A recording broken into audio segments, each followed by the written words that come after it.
where they don't have to get maybe not abused by a boss, but disrespected, taken for granted, work a tremendous amount of hours for someone else only to get a really small piece of that pie or the crumbs to be able to pay off medical bills or buy their house or just keeping up with inflation and affording eggs and all that stuff that's getting more and more expensive today. But email marketing is the most effective way to do that in my experience, because you're talking to people who are interested in what you do and you completely own that platform. And it's usually not a matter of if they'll buy from you. It's a matter of when. If you're consistent, if you bring the right value, use the right strategies, and have the right solutions for what they need.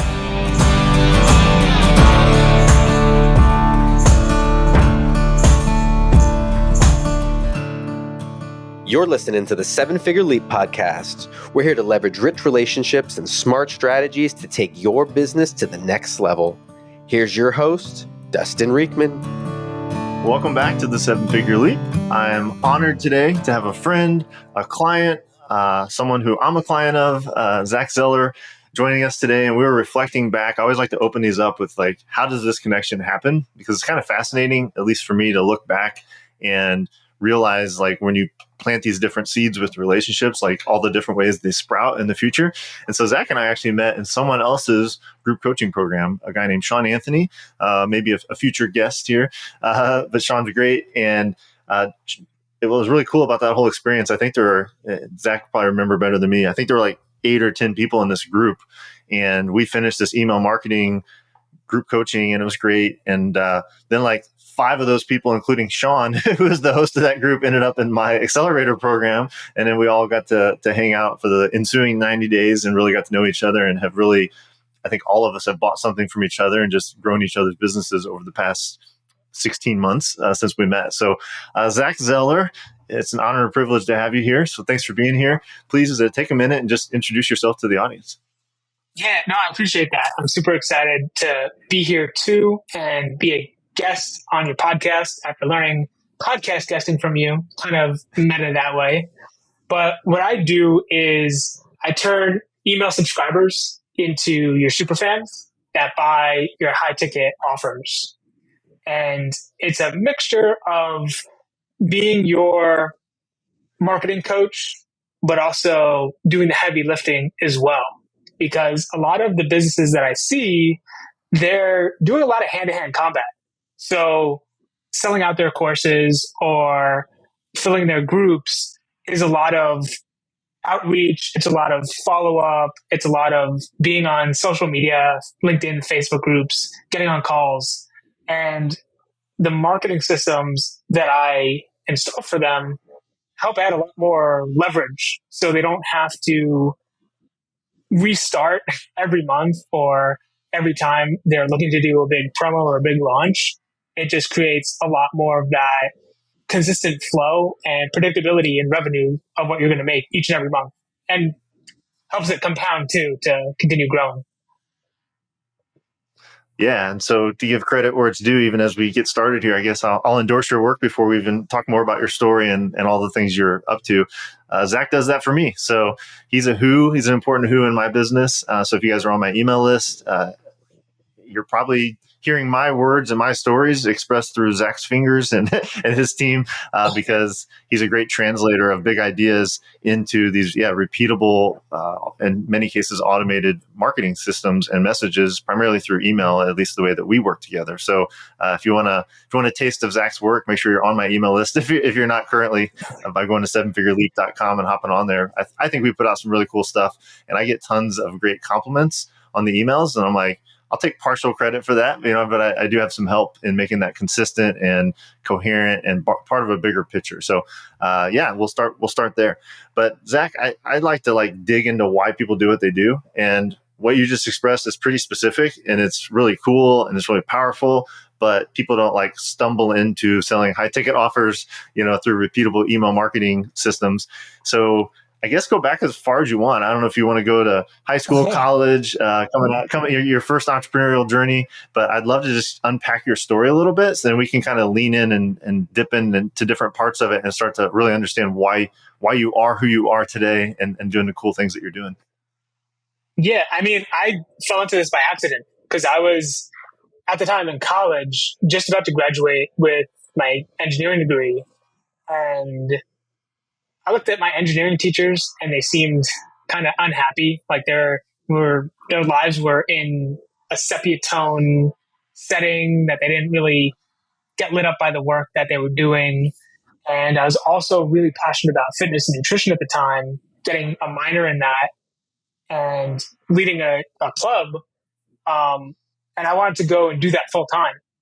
And the accident happened when I became president of the fitness and nutrition club at my college.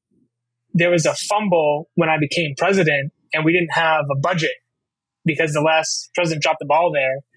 And I was on all these email newsletters since high school. And that was, I guess, the golden age of email newsletters, where people would spend, 3-4 hours in the morning. Like you had Matt Fury, Jason Capital, Tyler Bramlett, like a lot of these OGs in the space, or the second generation of OGs in the space that were making a lot of money in email marketing. And I figured, well, why can't I just send a really cool email every morning to this list of people that are interested in the club to get them to come to events, even if I can't afford to bribe them with pizza. And I wrote a daily newsletter for like 3 years from that, and decided to become a nutrition coach off of that and continue doing that as, for money outside of it. And it failed completely because I didn't really know the other parts of a business, and I didn't understand the hustle involved and the other pieces of fulfillment and networking and everything that you really teach, which has helped me a lot. But I got really good at the marketing side of it. So I ended up texting all the connections that I made over the past 2 years doing the fitness stuff, and closed a few deals. Got really excited because I realized I could be a freelance marketer, and left my parents' home to move to Arizona. And so this is kind of where the journey gets a little bit crazy, because I was bouncing all over the world for the past few years. But in Arizona, that was when I started cutting my teeth on a lot of different copy projects and marketing, and figuring out how to get clients, how to network. I was going to a different mastermind event every single month, which is why I moved to Arizona, because it's in Arizona, close to California, close to Vegas, close to Phoenix, where a lot of these events were taking place. And eventually I got headhunted to work with Jason Capital and scale his business opportunity suite of products. And I ended up moving to California in a weekend. I didn't have a place to live. I actually met a girl on Bumble that I crashed with for 2 weeks. So that's a whole other story. But I went from junior copywriter to CRO, and I was even the CEO for a few months. I started an agency with Jason Capital too, doing marketing for people like Jay Shetty, Les Brown, Jordan Belfort. And we pulled in over, I think it was like 13.4 million in like the 2 years of that agency. And a lot of that was based off of sending hand raisers, converting people in chat, and sending them Google Docs or Loom VSLs. But I love it. What happened, there was a big shift because I ended up moving to Puerto Rico as I was growing this business. And Instagram. I'm just laughing. I want to pause here real quick. So I'm chuckling probably more than I should be, because I did mention, so Zack was in my podcast Profits Accelerator program, and then he subsequently joined my 7-Figure Leap Mastermind.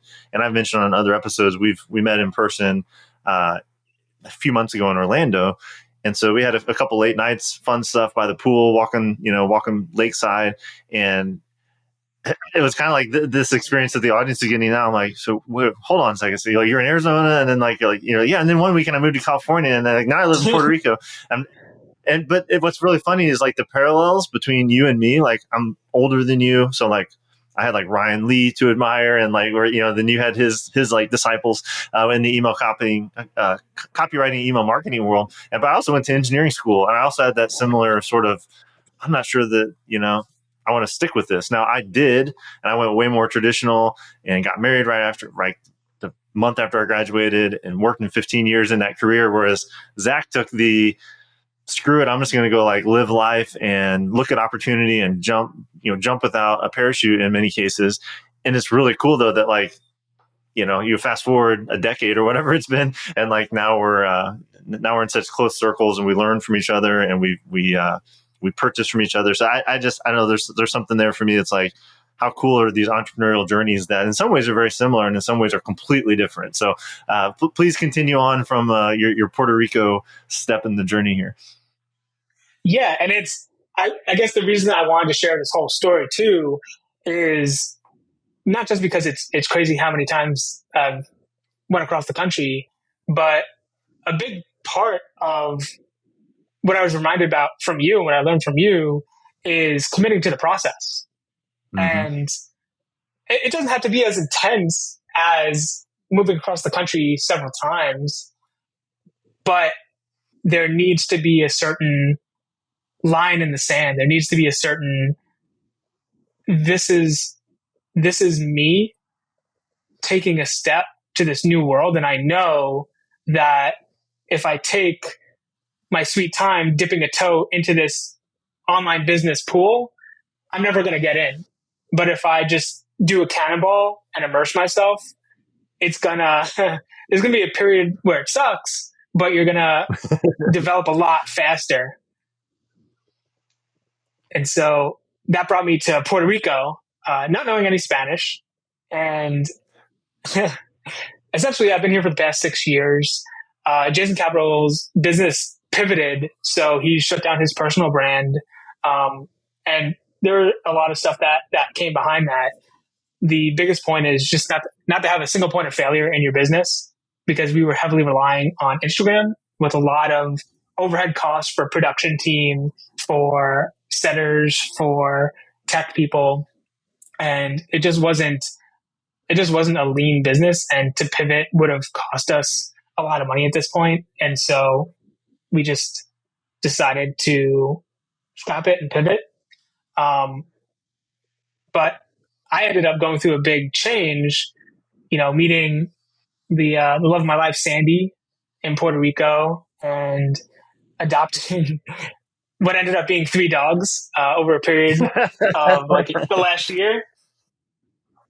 And really just not being a bachelor in my 20s that could pick up and move in a weekend, but someone who wants to build a business that fuels my life and not just push myself to build the biggest thing just because, I have the energy to, and it's cool to live in big houses and drive fast cars and, do random stuff like that. And so that's what brought me to where I am now. And with email marketing, the big reason behind it is when I was starting my first business, I basically started my first business like right around when ClickFunnels was coming up in the fall of 2014.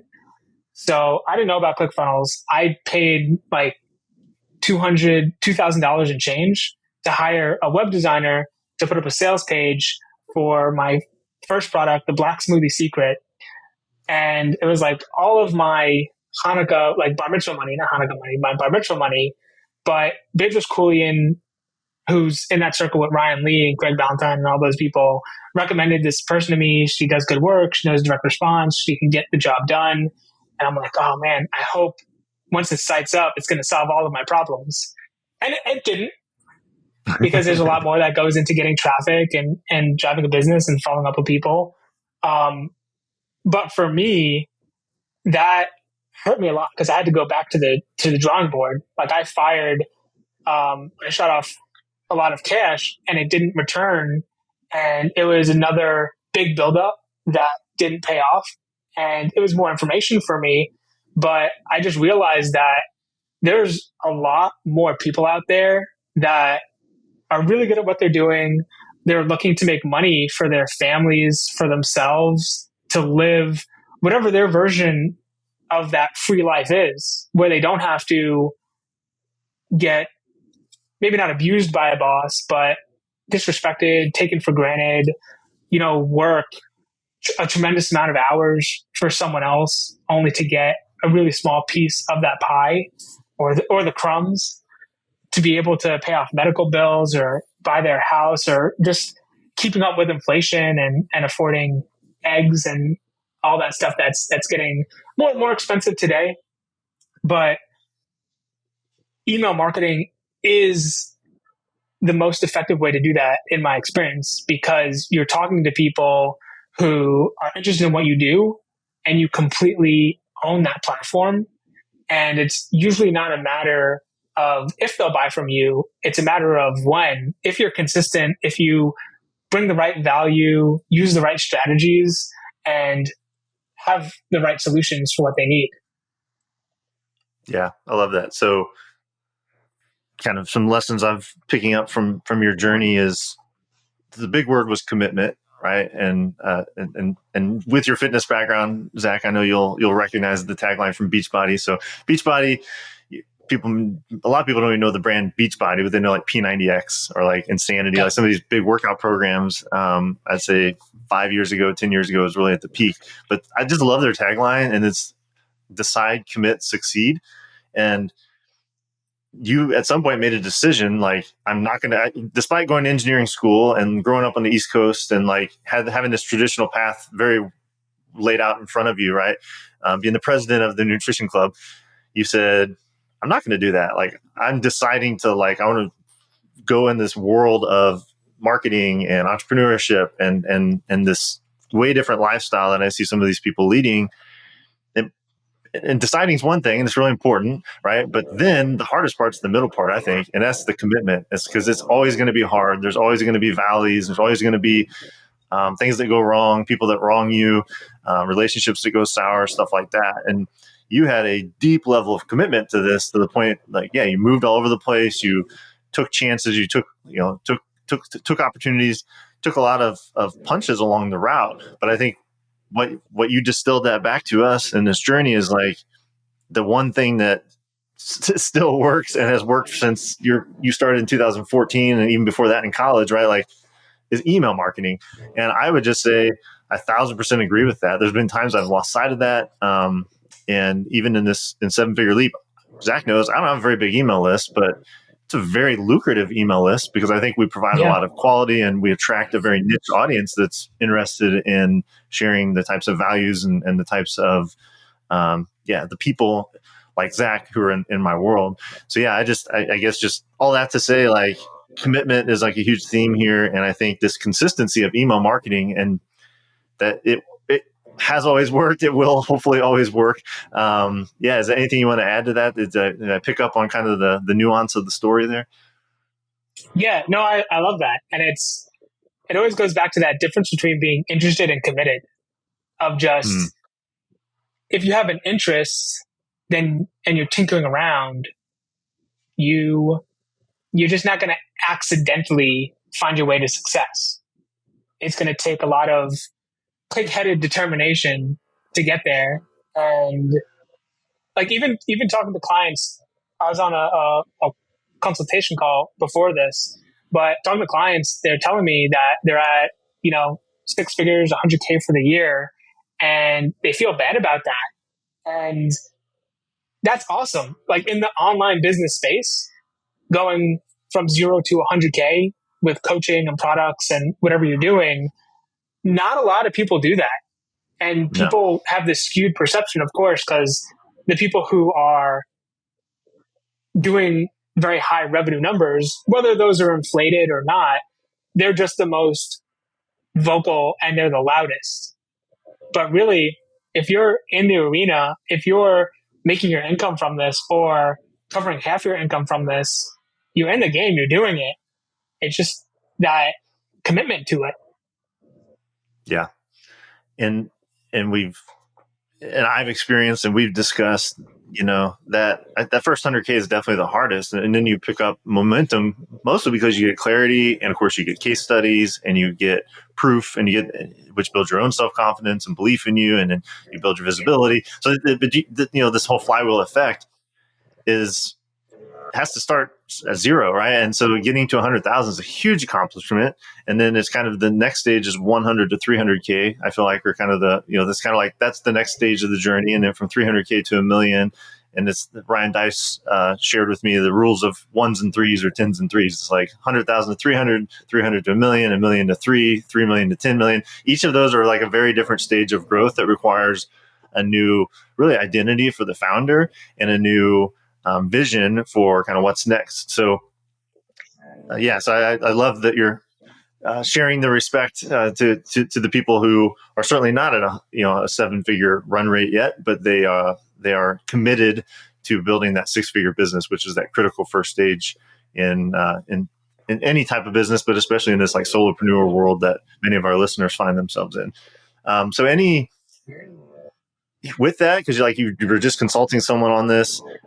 Do you have any, I'm kind of put you on the spot, but if someone's like eager to get to the first 100K or make it consistent, because like maybe they had a 2K month and then they hit a 10K month and then they had a 3K month, but like they don't have this consistency as a 6-figure run rate. Are there certain marketing strategies or principles or kind of must-haves that you see will get people that consistent 6K level of revenue? Yeah, so the easiest thing. I'm really throwing you off. 6-figure, I mean.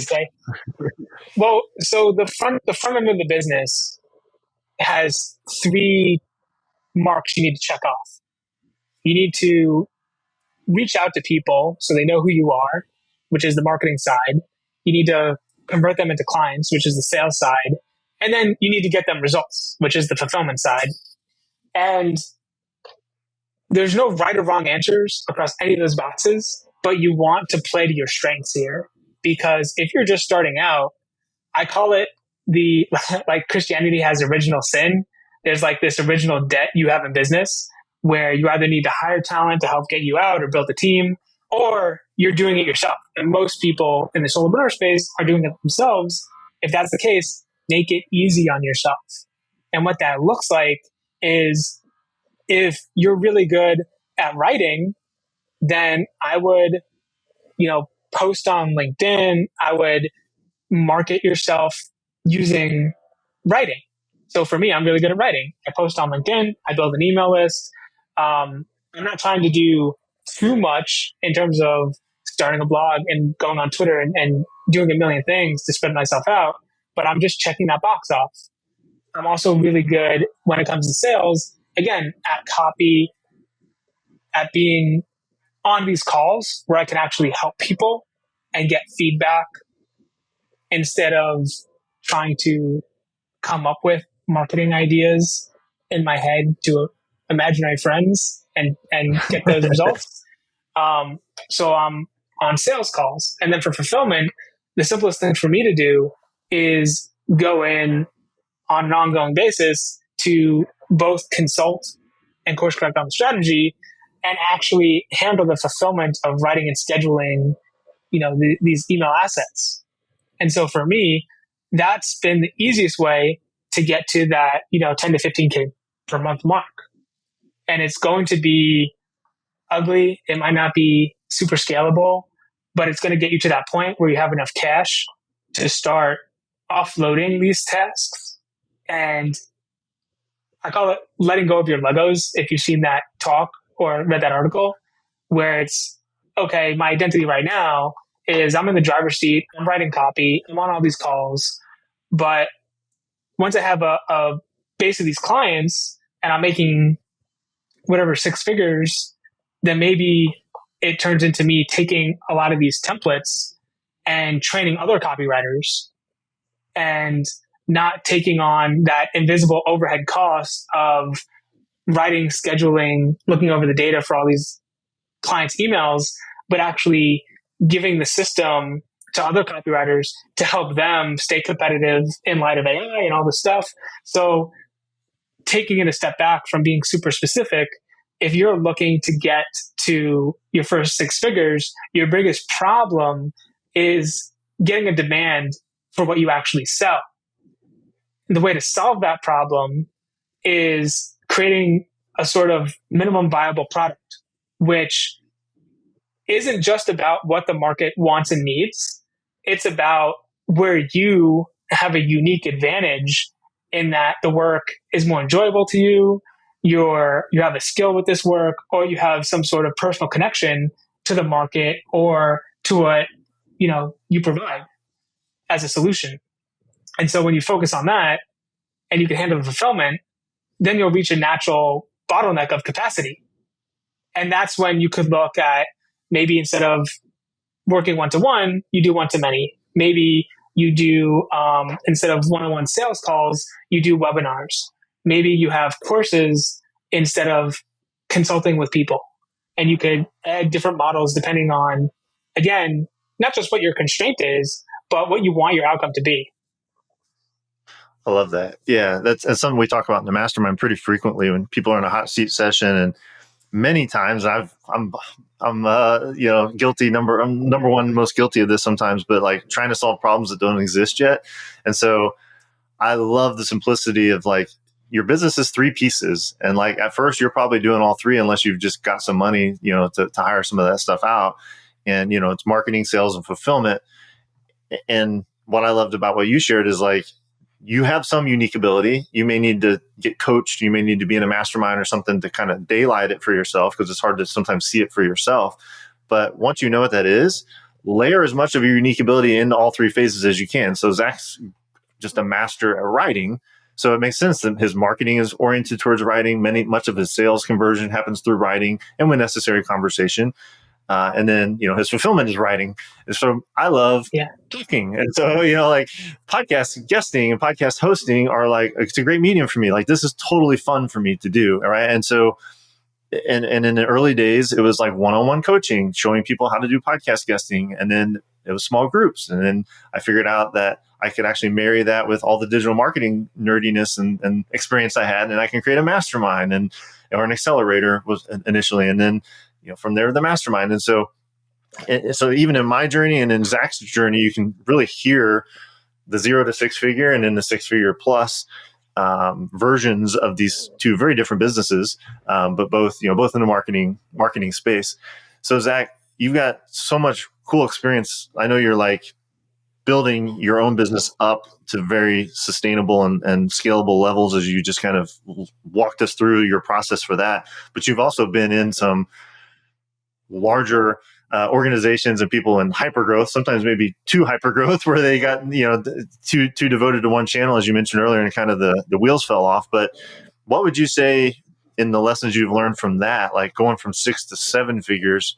What are the kind of the critical components there? Maybe the things like don't do this, because I saw it like ruin several businesses that were trying to make that scale, that leap in their scale. Yeah. So like this is what I'm really good at.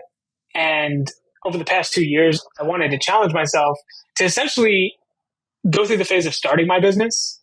Yep. Because I'm really good at taking a business from 1 to 5 million and taking it to like 50 to 100 million. But that's not the most appealing thing to me, to go back into the corporate world and kind of do all that stuff. But what happens is once you go from 0 to 6 figures, you know that you have a solution for certain people. The problem is you're doing only so much volume of it. So if you're one person, maybe you're sending, 3 emails a week and you're posting on LinkedIn once a day and you're handling sales calls 2 days during the week. Well, what happens if at that 6-figure point, you hire a salesperson who could take 3 sales calls a day? Just from increasing from, 2 days of sales calls to 5 days of sales calls, you're adding almost double the possibility of converting and getting more clients. And that person who's taking those sales calls, not only does that open more time, but they're 100% focused on that. They don't have to task switch. They don't have any other tabs open in their head. They're just getting really, really good at one thing. And so the answer is twofold, that it's about doing more volume and recognizing it's not about you doing more volume. It's about the tools and systems and people that can help you do that. Yep.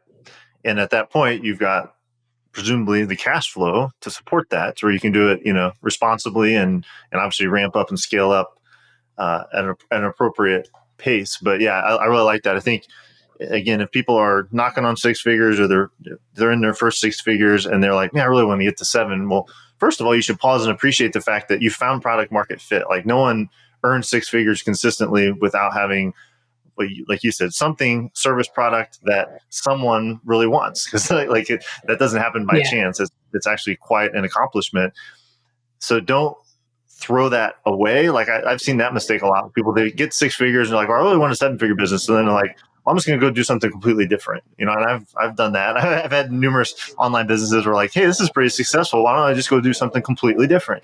And I know in our final 10 minutes or so coming up here towards the end of our interview, you're going to talk about the mindset and the strategy around like Ascension, and you'll kind of unpack for like how to we didn't really like intend this theme, but we really tapped into a really important conversation here, and a great theme about, even if you're starting a business or like thinking about it, like plotting a path that makes a ton of sense to go from 0 to 6, 6 to 7, and if you want it, 7 to 8. There's certain building blocks and certain minimum viable systems that Zack's really done a great job outlining. But as entrepreneurs, many of us have diagnosed or undiagnosed ADHD, right? Like, it's very tempting sometimes, like, hey, I've solved this problem. This is working. I'm going to go do something else. And to protect yourself against that, I think it's important to have this like longer term vision and this Ascension model that Zack will unpack for us. But before we do that, Zack, would you mind maybe giving us just a quick snapshot? You don't have to talk about revenue, but just kind of like, what are you focused on right now with your business? And then I want to look at your like 3 to 5 year vision of where you're wanting to scale this to, because you kind of mentioned you're not really looking to do $100 million big corporation. So yeah, what are you up to now, and where do you hope this to go in the next 3 to 5 years as you and Sandy build your life together in Puerto Rico? Yeah. So part of it is I had this vision. So Alex Mosey talks about how he's done like, I don't know, 400,000 sales calls or something like that over his career selling personal training. And I thought it would be cool if I took a challenge to do like 400,000 pieces of copy and just get really good at that. And so for me, my focus up until this point has been seeing what a really good offer for email copy looks like, getting clients for that, and going right into this high ticket core offer. Now what I'm looking to do in the next 6 months to a year is take fewer one-on-one clients, but focus on that marketing conveyor belt and kind of taking my own medicine of just, I have my cost of living, I have profit in my business. That's exciting. That's good. Now, what leverage can I build by licensing my system or adding consulting or coaching on top of it, where it has a lower cost of fulfillment in terms of time and effort, and can help people on a deeper level and at a higher price point, at a lower price point, but really building out more of that Ascension model or that marketing conveyor belt that way. Love it. And so do you have, this is always a really difficult question for people to answer, but you can take a shot if you want. Like, do you have sort of an ultimate vision? I mean, you looking to build a $10 million business, a $1 million business? Do you want to be a solopreneur? Do you see yourself having a team in the next 3 to 5 years? Yeah, I really like having a team because I like being able to nurture and coach people and do it without having like a ton of people. So having 3 to 6 people that I can see grow professionally and get it, and they're excited, and they're also helping me constrain my focus while also helping me move faster in the business. So I always love that part of being the CEO and creating these environments for the right people to thrive. And the 3 to 5 year vision is getting to $3 million. And so for me, that feels like a really successful cash flowing business. And I like the idea in my head when I started this 2 years ago. The idea was to be like the Rock of digital marketing, where it's having a really strong brand and making direct response copy cool and appealing. And also coming in with a strong execution arm of the business too, to do it for people. So it's not just all coaching where I hand people strategies and wish them the best of luck, or tell them, I'll keep coaching you if it doesn't work out, or, all of that stuff. I'd rather just do it for them or help them grow their team or themselves to get the skills to do it themselves, because then I don't know if I'm allowed to curse here, but they're recession proof, they're durable. Like nothing that goes on in the world can really meaningfully disrupt your business, because you have the skills to market and sell in spite of another pandemic or anything else that comes your way. Yep. That's cool. I like that. There's a lot of clarity there. It's 3 million, and that it won't be you doing the fulfillment, or at least not all the fulfillment. Maybe for your highest level clients, there's still some Zack fulfillment, but it's much more, you want to lead a team, but a very strong dose of done for you services. And I think there's going to me, that where the market's going, it's all about done for you things and community. Because I feel like with AI and with all the other stuff that's emerging, like, some of the stuff's going to be commoditized, but you can't replace connection and community. And people are always going to want to just say, will you just do this for me? Like, I know there's an AI tool that could do it. I could learn it. I can go to YouTube. I can do all this stuff, but like, I would just pay to have this done for me. And so, yeah, I love that you're doing that. And Zack knows in my world, like, community is a core of what we do. I don't want to do any done for you services around podcast guesting. I don't want to own an agency. So I'm different than Zack in that respect. But another alternative, people are thinking, man, how could I add done for you if I don't want to do it? and one way is through certification, right? Or licensing. So in my case, I'm currently working with a small group of people on kind of the seeds of a certification program where they learn my methods, I can mentor them, and then they can be the done for you arm of my business on a certification level, right? And so that's like the story brand model too. That's really what Donald Miller has built. So there's lots of versions of this, but I love, and we've given numerous examples through our own businesses of this whole idea of alignment and ascension and having a clear vision so that you can build things responsibly in those directions. But so thank you, Zack, for sharing so much of your personal story and being just so transparent about where you're at now and with your offers and where you're going. It's really cool. I love to hear it. Even though I knew some of it, I've learned a lot, and I'm sure our audience has learned a ton. So I want to kind of turn things over to you and let you just teach a bit here for, however long you want, 3 minutes, 5 minutes, 2 minutes, whatever. But like we've talked about Ascension model and like this idea of alignment, and I would love for you to unpack that for our audience as just a smart strategy that they can take away and use. Yeah, so this is how I create promotional calendars. And I'll sit with clients and draw essentially a box on a piece of paper or on Zoom. And that box is going to have these 3 ripples, right? And each ripple, if you're not watching this on YouTube, we don't have a picture anyway, but I'll try and paint a picture in your imagination of just from the bottom left corner, there's, a small quarter circle. There's a bigger one that extends outward and a larger one that extends outward. This could go on and on. I like to have 2 or 3 of these to keep it simple. And this is your Ascension model. So the idea, like with Dustin, he has his Podcast Profits Accelerator, and that's going to be in his second ripple because it's the second offer that you get from him. And for example, he just launched his podcast interview checklist, which is going to be his first ripple. And then his 7-figure lead mastermind is that third ripple. Now, what this model does for you is each of your offers intentionally leads to the next.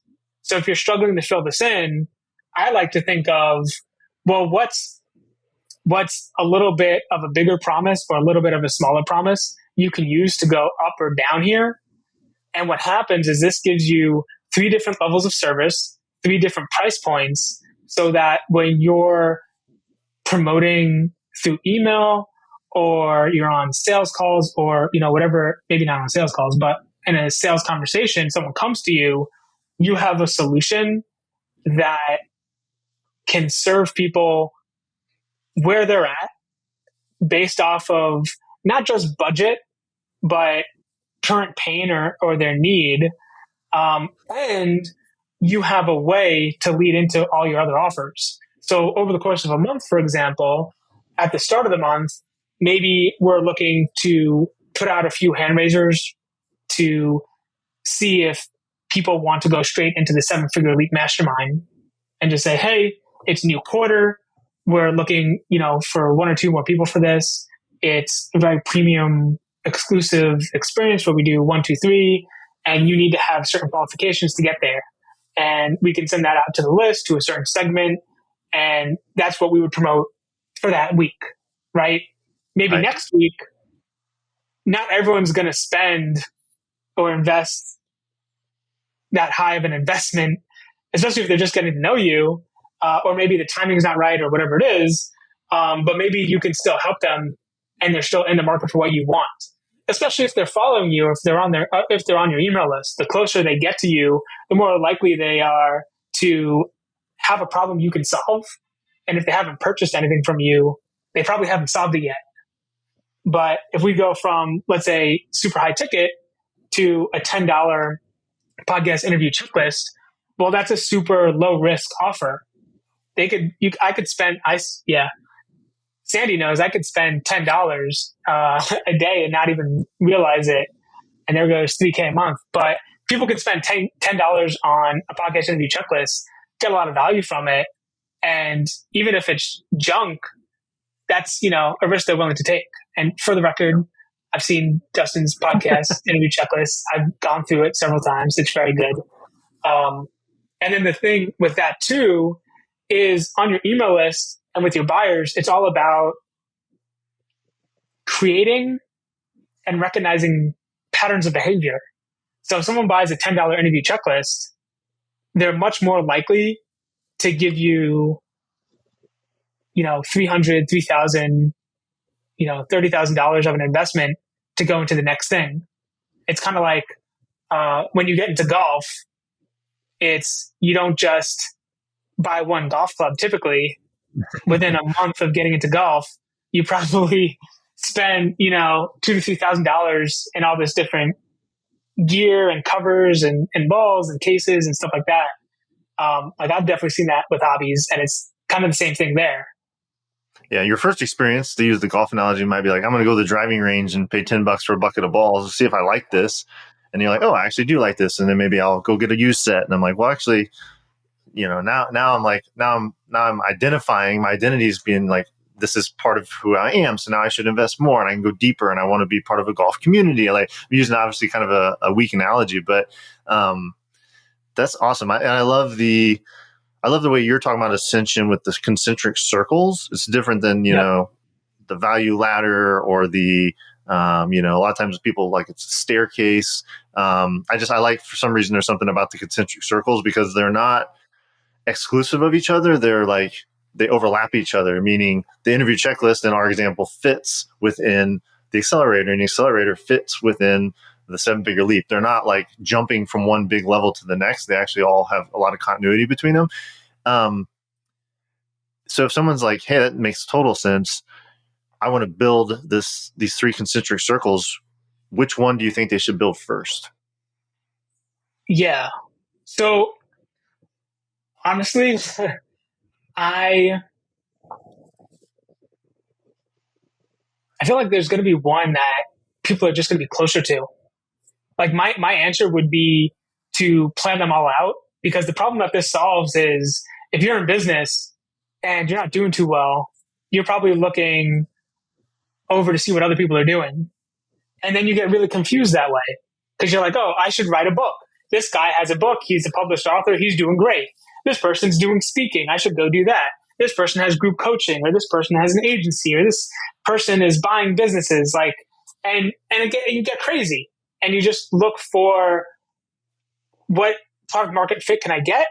Or if you're already selling an offer and making six figures, you're probably looking at, well, what's the new traffic platform I can get on? Or what's the new tripwire or backend offer? Or what does that look like? And you're going to drive yourself nuts because there's an infinite amount of possible correct answers. So what I would do is say, all right, here's the plan. I'm going to use this kind of, proven business model from thinking from first principles, where I'm coaching people on business stuff. I'm good at this. I can coach. This is what people ask me for. This is what I like to do. Great. You can do group coaching in the middle.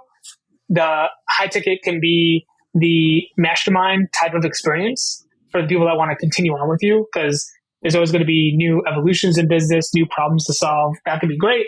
And then the front end could be, maybe I'm kind of media agnostic, because you can, write down in 10 pages, kind of like your step-by-step blueprint for something. You could film it, and then it's a course. You can record it. It's an audiobook. Like, you could chunk it into smaller videos, and it's a mini course. Like, there's a lot of different ways you can get around that. Again, playing to your strengths. But once you have that all planned out, I would start with whatever's easiest to start, because the genius of this is they're all based around the same promise. It's just different levels of fulfillment and cost.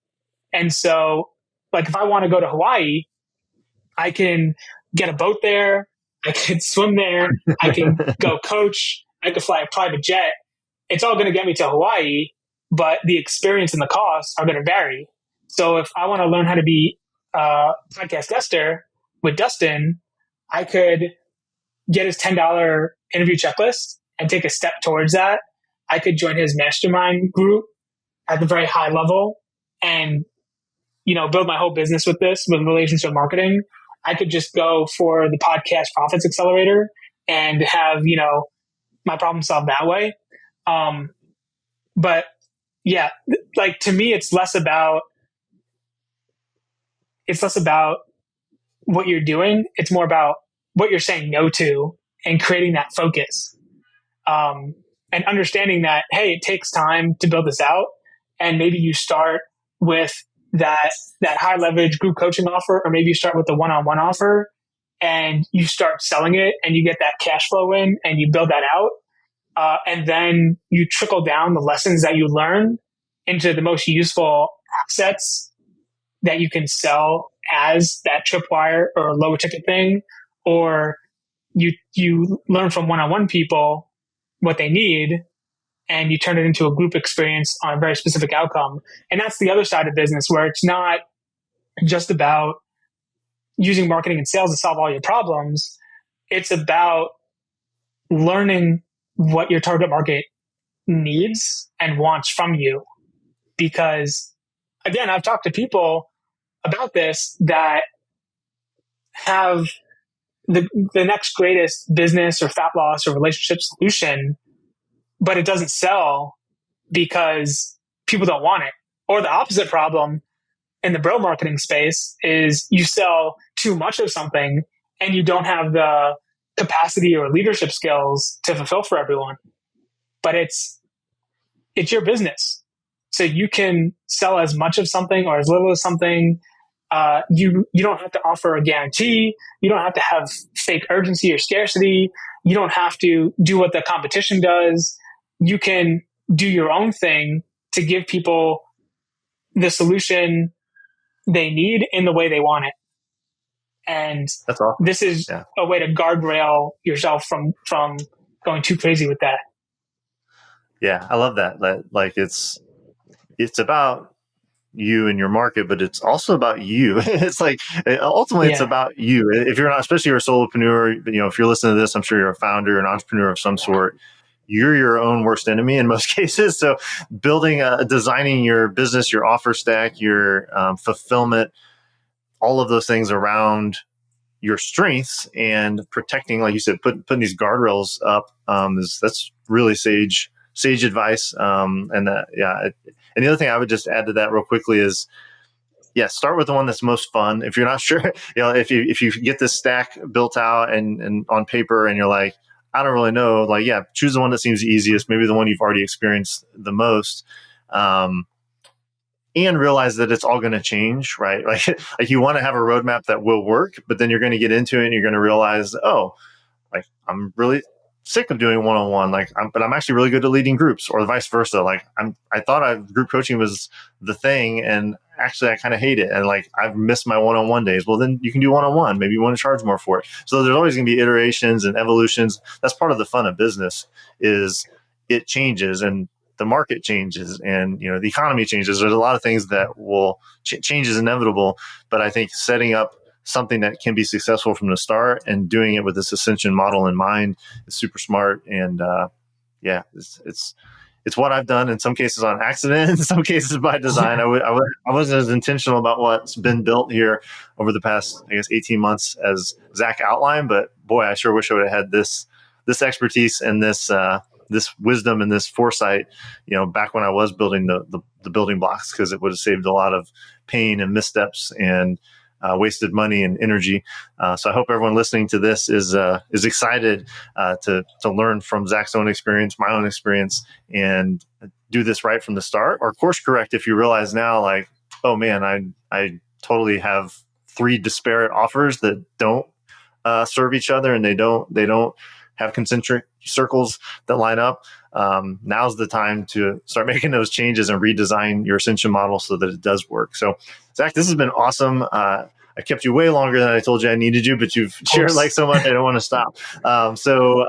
With that, I think I'd just like turn it back to you and let you direct people to the next best step. So if they're thinking, man, Zack's a cool dude, Dustin's using his services, how can I learn more? How can I go deeper with Zack Zeller? What's the best way to do that? Yeah. So I have my 7-day email sales kit that you can get at we should not be doing this.com. I love that. I do want a shorter URL, but I picked it up and I liked it. And so that's what I have right now. But these are a great 7 days of emails and marketing that you can use to revive an email list or start selling to your email list without sacrificing goodwill. And it's a good way to use your email list to build out your 3 concentric circles because, and I don't know, I'll just reveal this on the podcast a little bit, but one of the things we do is Dustin has been meaning to get around to creating a mini course called Cold to Sold. And who has the time to just sit and create a course on top of, you're going on rucks, you're spending time with your family, it's Easter, you're traveling, you have, clients in the mastermind and you're hopping on, podcasts, all this stuff. But what we did is we're pre-selling it through email, seeing how much of a response we're getting, and then doing the course that way. So you're able to send emails to offer a course to people. You're not necessarily collecting any money. You can pre-sell it and then record it live or do it there too. And that's an amazing way of not just getting paid to create really valuable assets, or getting people onto a webinar or a possible sales conversation, but also providing value to people and doing it in a way where you don't have to spend, days, weeks, months, and millions of, dollars or a lot of anxiety sweating over creating these assets. So that's we should not be doing this.com. And I'm also pretty active on LinkedIn. .com. I love that. So I want to, and we'll repeat that again, but yeah, we should not be doing this.com. Basically, it's your email shortcut. It's going to give you 7 days of the types of useful, effective email copy that I pay Zack for. You get 7-day dose of that for free that you can go use. And one thing you said there, Zack, that I just want to reiterate, I've never sold anything in my businesses, and I've had quite a few businesses. I've never created anything without selling it first. And I think that's a really important mindset for people. So the interview checklist you just mentioned, like I sold it and then fulfilled, like, pre-sold it, basically. That is the easiest way to say it. And a great way to do that, like you said, is live events. So if you're like, hey, I'm thinking about doing this, would you be interested to reply back? That'd be the simplest form. Or you could literally have a checkout page and say, hey, it's $50. I'm doing this thing next Friday. If you want to learn this, buy a ticket. And then, you know what? If 3 people buy a ticket and that's not enough, you don't think you've hit the mark, cancel it, refund them, and thank them. Maybe give them a free resource for their time. Like it takes a lot of the pressure off because you can prove product market fit before you go spend hours or thousands of dollars creating stuff that maybe people don't actually want. So I think that was a huge golden nugget. I just wanted to reiterate it again, but I do want to leave with your call to action, Zach. So one more time, what do they get and where do they go get it? Yes. So if you want the 7-day email sales kit to know exactly how to start making sales from your email list in 7 days, you can go to weshouldnotbedoingthis.com. I'm also active on LinkedIn, and I share funny pictures of me and email and business lessons. And that's Zack Zeller 22 for my LinkedIn profile. Awesome, man. Well, this has been great. I spent a lot of time with you, but it's always fun to dig deeper and have this format. And then, of course, let the audience benefit from all the wisdom that you've acquired and all the ways that you've helped me and all the people in the mastermind. So, Zach, I will see you in the 7-Figure Leap mastermind meetings, but really grateful for you and grateful for your time and expertise that you shared here today. So thanks for being here. Yeah, I appreciate it. I appreciate the chance to drop all this value, and I will see you in the meeting. Awesome. And if you guys want to see my emails / Zach's emails, definitely go to 7figureleap.com. There's an opt-in right there on the homepage. You're going to get access to a really cool revenue calculator to see what podcast guesting can do for your business. So 7figureleap.com to get on my list, and then go get on Zach's list and get his free email series. I will put a link to that as well in our show notes. So we'll see you guys next time. Thank you.